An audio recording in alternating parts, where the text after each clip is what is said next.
জলে নিয়ে সম্মুখে এসে রাজা আরো করে চৈত্র মাসে রাজার পরে যেই তুলে নিয়েছে এদিকে রাজা মনে মনে ভাবছে যে এত সুন্দর যুবক আমার তার পরিবারও এত ভালো, এখানেই আমি আমার কন্যা বিবাহ দেব। আমি আমার কন্যার বিবাহ দেব।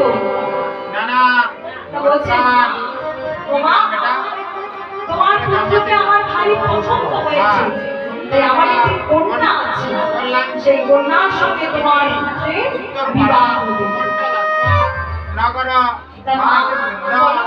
তুমি কি রাজি মা? জটিলা ছিল বাবা, অর্থাৎ ভোক্তার মধ্যে সে মনে মনে ভাবছে মা বাবা, তবে আজ পুত্রের সঙ্গে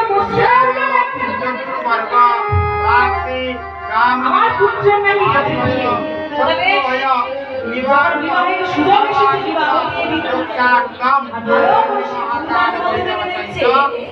সাধারণ কোনো লোক নয়, এ হচ্ছে কোন এক রাজা। সে কেউ নয়, সে হচ্ছে বৃষভানু রাজা।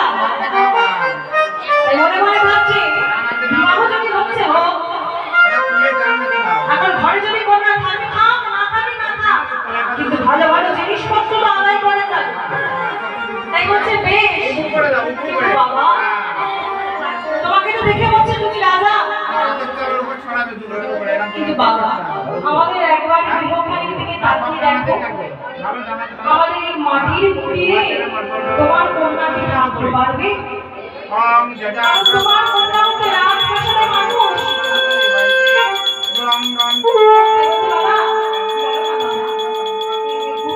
থাকতে পারবে তুমি এসব চিন্তা করো না, এই কুটির থেকে আমি একটি রাজপ্রাসাদ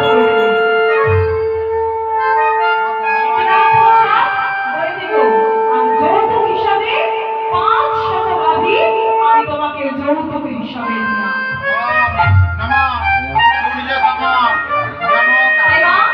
বিবাহের দিন ধানে ঠিক করে বাবা চলে গেল, বিবাহে ঠিক করে তারা ঠিক করে চলে গেল।